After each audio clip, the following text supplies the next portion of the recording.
আসসালামু আলাইকুম। আশা করি সকলেই ভালো আছেন।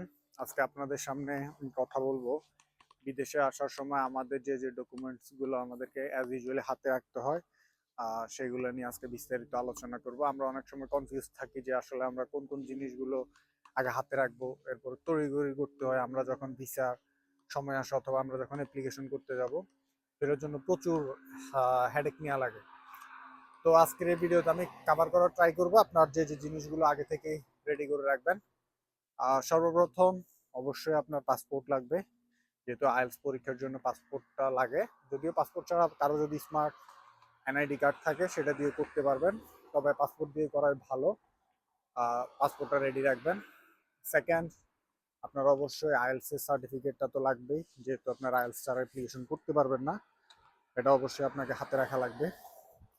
থার্ড, আমাদের যে জিনিসটা লাগবে সেটা হচ্ছে একাডেমিক ট্রান্সক্রিপ্ট, একাডেমিক মূল যে সনদগুলো আছে, বিশেষ করে যারা ন্যাশনাল ইউনিভার্সিটিতে পড়েন। আপনারা ব্যাচেলর কমপ্লিট করার পর আপনাদেরকে প্রফেশনাল একটা সার্টিফিকেট দিবে, কিন্তু এটা দিয়ে হবে না। আপনাদেরকে হচ্ছে জাতীয় বিশ্ববিদ্যালয় থেকে, জাতীয় বিশ্ববিদ্যালয় বিসি বরাবর একটা অ্যাপ্লিকেশন করে আপনাকে আপনার মূল ট্রান্সক্রিপ্ট এবং সার্টিফিকেটগুলো তুলে হাতে রাখা লাগবে। আর বাকি যে আপনার সেকেন্ডারি, তারপর হচ্ছে হায়ার সেকেন্ডারি স্কুলে হায়ার সেকেন্ডারি সার্টিফিকেট এবং মার্কশিটগুলো, অরিজিনাল মার্কশিটগুলো আপনার হাতে রাখা লাগবে। এরপর হচ্ছে আমাদের এনআইডি কার্ড, আপনার স্পন্সর সহ যারা আছে এগুলো আপনার হাতে রাখতে পারবেন, যদি অ্যাজ ইউজুয়ালি আমাদের এগুলো থাকে। এরপর আপনি যখন অবশ্যই অ্যাপ্লিকেশন করতে যাবেন, আপনার ব্যাংক দেখানো লাগবে। কান্ট্রি ওয়াইজ এটা ভেরি করে, অবশ্যই ব্যাংক স্টেটমেন্টটা রেডি করা লাগবে। অনেক কান্ট্রি অনেক বেশি দিনের একটা ব্যাংক স্টেটমেন্ট চায়, অবশ্যই সেটা রেডি রাখবেন। 6 নাম্বার হচ্ছে যে প্রবলেমটা আমাদের দেশে অ্যাজ ইউজুয়ালি হয় হচ্ছে যে আমাদের নামের সমস্যা, ডকুমেন্টসের সমস্যা। এটা আসলে অ্যাজ ইউজুয়ালি আমার মনে হয় বাংলাদেশে ম্যাক্সিমাম মানুষের এই সমস্যাটা হয়। তো এই জায়গাগুলো থেকে অনেক কান্ট্রিতে, যেমন অস্ট্রেলিয়া হচ্ছে আপনার ভুল যত ভুলই হোক, আমরা বাবা মায়ের নাম নিয়ে একটু প্রবলেম থাকি, এগুলা কারেক্ট করার চেষ্টা করবেন, অথবা এফিডেভিট করা যায়। এইটা নিয়ে ডকুমেন্টস কারেকশন নিয়ে আমি নেক্সট আরও একটি ভিডিও বিস্তারিত কথা বলবো। এরপরে আপনার লাগবে ফাইন্যান্স ডকুমেন্টস। ফাইন্যান্স ডকুমেন্টস বলতে আপনাকে অবশ্যই আগে থেকে রেডি করে রাখা লাগবে। আপনি যাকে স্পন্সর দিবেন তার যে তারা সোর্স অফ ইনকাম কোথায় থেকে আসে, সে কি করে, এই জিনিসগুলো অবশ্যই আপনাকে সাথে রাখা লাগবে।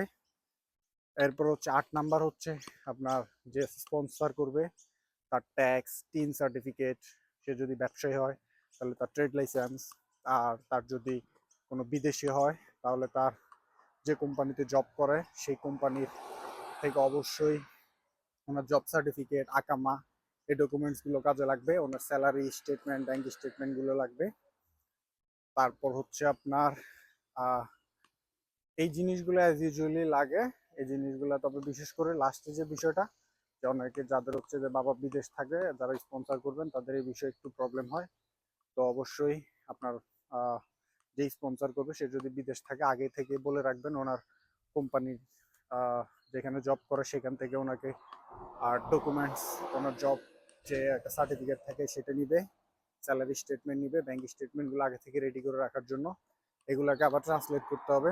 তো ডকুমেন্টস কোথায় ট্রান্সলেশন করবেন, কোথায় নোটারি করবেন, সেটা নিয়ে নেক্সট একটা ভিডিওতে কথা বলবো।